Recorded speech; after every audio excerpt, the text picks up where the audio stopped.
یارده چک به همون شوی که قدقه که و دینه جورش لدو باب النظام دینه جوره والله جگاه که زوره الحمدلله 20,000 کس جدید بکن والله حیدر برای من عمل لکیه بم اولویه بو چلاناجی هیچ اصل اساس نیه کوچوکت چلانا منو حیدری برام هر فدای جنابی سروکین هر امریکی او بما بکت اما او جیب جدید بله بخیر بین سر چاو ماندینا بین اگر مانگی که دی شورش خدمت بکن ماندینا بین دەتەوێت گەورەترین کەرنەڤاڵ لێرە و باشترین شوێن ئامادە کردووە. بله ماتوێت خزمەتە سنووری قەزای خەبات بکەین بە تایبەتی بێ فەرق جیاوازی هەمووی خەڵکی خەبات و دەوروبەر و شاری هەولێرێ بۆمە یەک حسابە یەک چاودێ بەرێ خودداینێ ماتوێت خزمەتەکەوان بکەین لێ بانگەشێداژی لیستا 275 سەر بخین و دنگی کم دست بینی. آماده‌کاری خلاص ایدیو کوتاینه دیگه سبایی روزا پنجشنبه دیت خدمت هولاتیا دابینو جماعت پارتی و روازا بارزانی ده. جگای چند کسی لیده بیت و ایرا باپی. والله جگاه که زوره الحمدلله حتی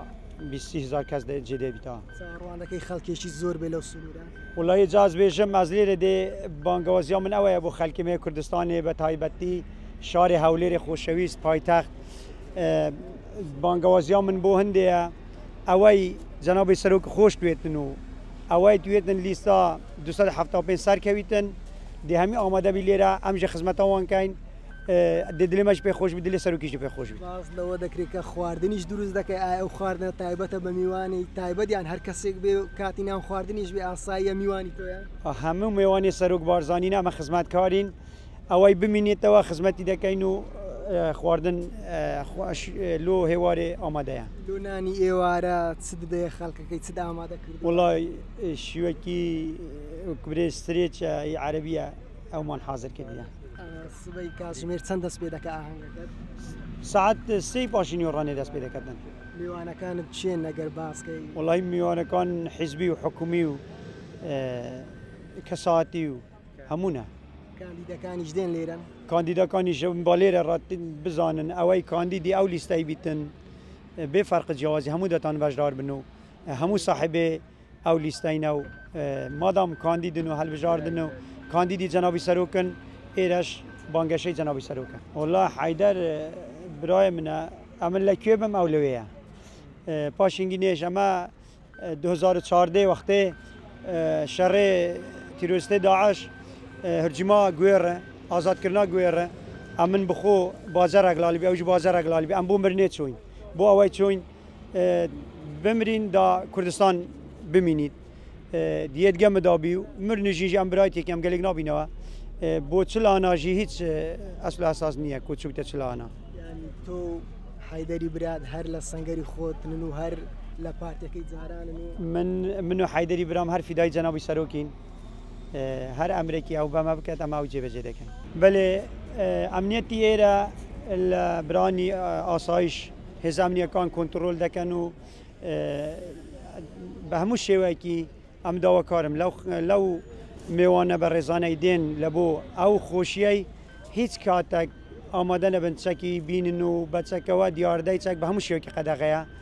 که او دین جورش لدو باب النظام دین جوره همو با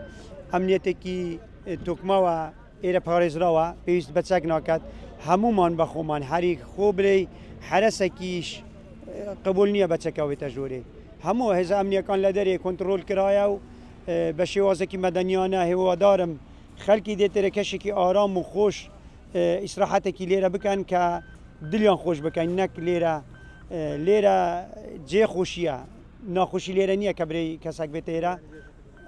شکی و بکتن بیت دلگرانی حالاتیانو جماعی خومان داوکاریشم اوی سنوری هولیره اوی کردستان دلی هیا بیتا او بانگشی لهر شوینه که کردستان بین لخانقین و حتی زاخو هر جایی که پیوندی مان پیو بگیرتن و سیاره نبی سارشان لودا بین دکن او علاقه بسدانه بس هات نکل لسروانه خدمت کردن لسرمه آماده پاس بو شوینی تردابی هر جایی پیویز بیتن امن